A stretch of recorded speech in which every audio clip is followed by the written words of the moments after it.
Who's our next storyteller? Ladies and gentlemen, please give a big welcome to our last storyteller, Andre Francisco.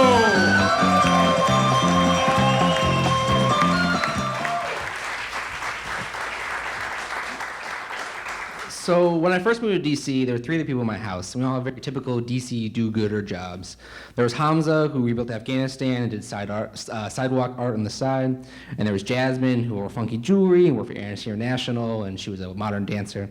And Katie was studying Africa and wanted to work there, and I was at a government watchdog. It was a very great place. It was relaxed, typical weekend night. Hamza would be upstairs in his room working on a side project. Jasmine would come late from rehearsal, and she would make vegetarian curry starting at like midnight. And Katie was always watching Grey's Anatomy and laughing hysterically. And then our new roommates moved in, and they started eating our food, and they started leaving stuff out, and they started taking all the tampons. And we changed in this kind of nice, relaxed house, the kind of people who sit around on weeknights and drink and plan murder. Jasmine wanted to get up close and personal with pepper spray. I thought paintball gun would be humiliating, but that was dismissed as a half measure. And Katie could not control her rage. She just kept saying, I just want to kill them, I just want to kill them. And this is what happens when rats move into your house. Rats, plural, and move in as in inside my house, not by the garage or in the backyard, in my house.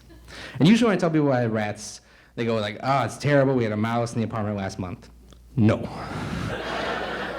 If you went to your friend, you said, I have a flesh-eating bacteria, they're gonna cut off my arm, and he was like, oh, it's terrible. I've been popping cold pills, I had sniffles all week, I know how you feel. You would not be friends with that person anymore because they do not understand the facts at all. So in case someone is going to tell you your rat story and you want to respond with your mouse story, let me set the facts straight. Mice eat crumbs in your house, while rats rearrange your house to their liking. Every morning we would wake up and the rats had thrown the pantry onto the floor, and there's boxes of gum and boxes of candy and pasta everywhere. And I found one of those like Whole Foods like chicken stock boxes, totally empty, not a drop spilled. They had stood on their hind legs and nibbled and drank from all the way from the top to the bottom, which gives you an idea of how long they are without their tails, the height of one of those boxes. And we were cleaning the living room, we moved the couch, and we found a nest under the couch made out of toilet paper and dry ramen and Cheerios and said tampons. And obviously we don't keep all those things in the same room, which means they'd been throughout the house gathering the materials they needed. We later found a similar nest underneath Katie's bed on the second floor. And this changes how you live in a house, because you're always wondering, am I going to see a rat? You're sharing a rat story with your roommates. Jasmine saw two go up a pole in the laundry room in the basement, so every time she would go to laundry, she would bang on the wall the whole way down to try and scare them out before she got there. And you want to know how they got in the house? They chewed through the concrete back door frame. Concrete. So we're in the living room drinking weeknight, and we decide we need a short-term solution and a long-term solution. And the long-term solution gets Katie and Hamza and I, and we grab a map and the keys for the car, and we drive out to Fairfax to buy the biggest, meanest cat we could find. We were not looking for a friend. We just want like a killing machine. But you can't say that when you go to a shelter. They're not gonna give you a cat. So you have to use words like active or like playful, like likes to bat around toys. So there are a couple of kittens, and there's like a big fat tabby, and there's this one gigantic black cat with gray stripes. He's got a little ID badge, we turn it over, and his name is Kratos with a K. I'm not sure if you're up on your Greek mythology, but Kratos was the son of the goddess Styx in the Titan Palace, who's the god of warcraft, like spears and swords and whatnot. And Kratos' 9 to 5 was he's the winged enforcer of Zeus. He's the personification of strength and power, and his brothers are victory, force, and zeal. This is our cat. So we buy Kratos, and we drive him home, and we, unleash him, and he's, sniffing purses and backpacks, and he's weirdly collecting all the hair ties. And then as soon as he starts interacting with everyday objects, it becomes obvious he's gigantic. So I'll be in the kitchen and open a can of tuna, and he wants it, so he reaches it, and he can touch the kitchen counter from the floor. And when he takes a nap and he stretches out, he's the width of my twin bed. So he's sniffing around. He doesn't bring us any rats, but the rats suddenly just go down. And Jasmine says she no longer hears their nails on the wood floor below her bed as she sleeps, which is horrible. But we decided we needed a more lethal solution. So I get my phone, I call the exterminator, comes, big guy, and he takes one step in the front door, inhales, and goes, "Yeah, you have a rat infestation." Smell it in our house. And he said infestation about where I live, which is a terrible thing to hear. And so we go to the basement, he puts on this big, like, Breaking Bad style respirator mask, because of course, rats carry like the bubonic plague and like all kinds of allergy stuff, and we're just like idiots doing our laundry in the basement.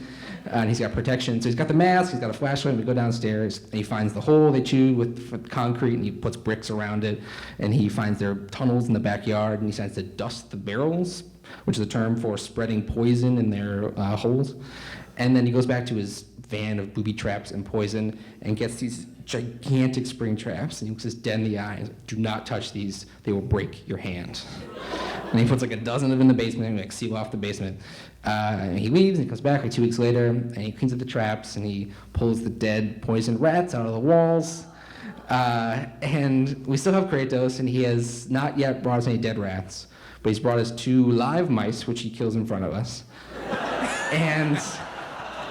And 2 dead birds, which is important because he's never left the house.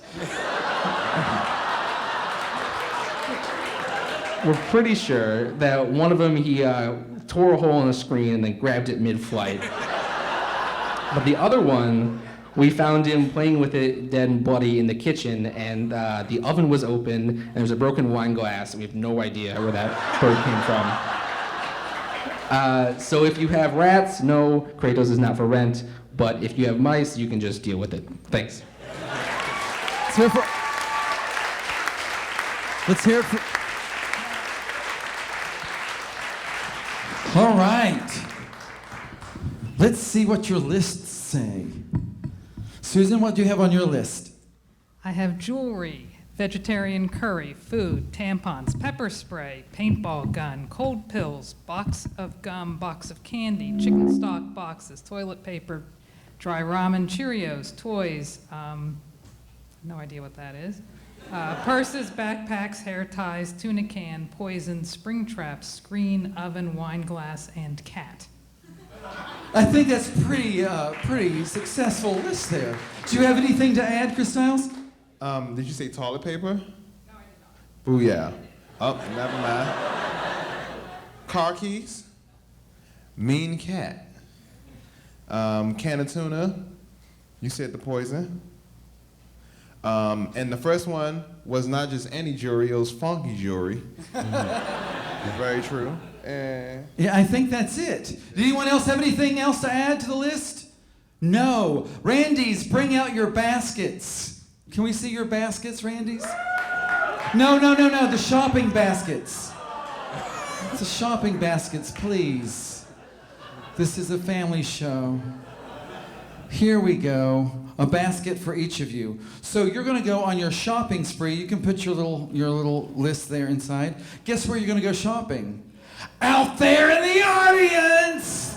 That's right. So you'll be competing to see who can collect the most things on your list from people in the audience. So, pick the person you want to root for, dig through your purse, dig through your pockets, and come up with some of these items. Let's have some time on the clock.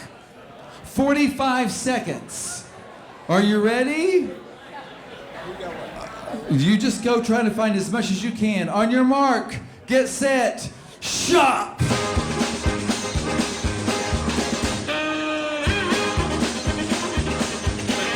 Put it in your bag.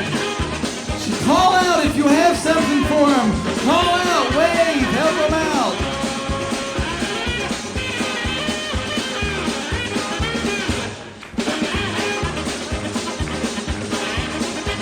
If you have something, wave your hand, show it to them.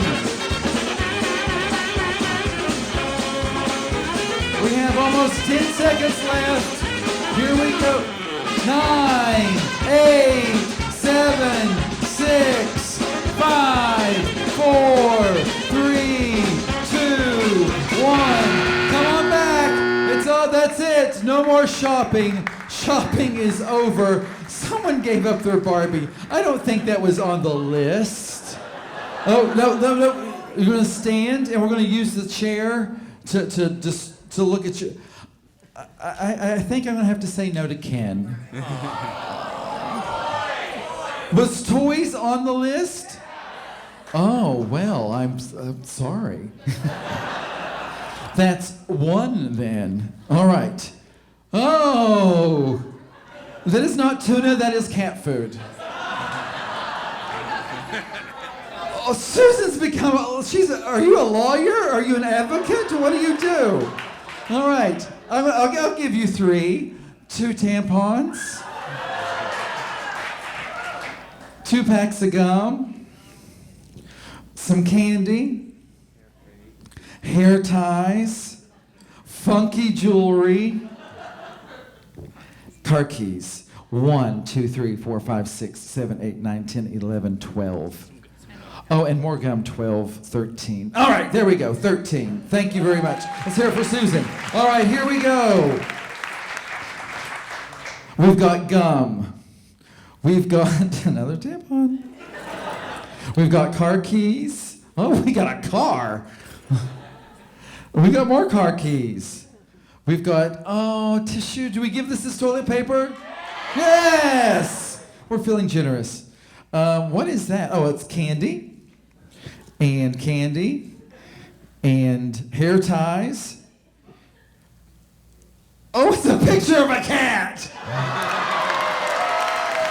I think that's great. Someone gave him a picture of the cat. 1, 2, 3, 4, 5, 6, 7, 8, 9, 10, 11, 12?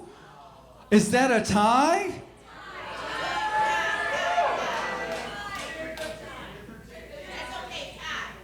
It's okay, it's a tie? They just have to share the prize? All right, then it's a tie. So says the woman in the corner, and I listened to her. Let's step over here and find out what you've won. You're gonna have to share it, whatever it is. Todd? They'll be sharing delicious Folgers crystals. Folgers crystals. 1 teaspoon. Where's your clothes, Randy? Here we go. You two can work that out. I know you'll negotiate. Yes. Let's hear it for Chris Stiles and let's hear it for Susan. And Rob. Yes. Rob. Pay special attention to the handsome actor in this commercial. It's barely morning, and somehow Mark Clark has to wake up. Of course, Mark has a little help. Only Folgers has the aroma-sealed canister that helps keep that remarkable Folgers aroma fresh, morning after morning. It's a good thing Folgers wakes up Mark, because it's Mark's job to wake up everyone else.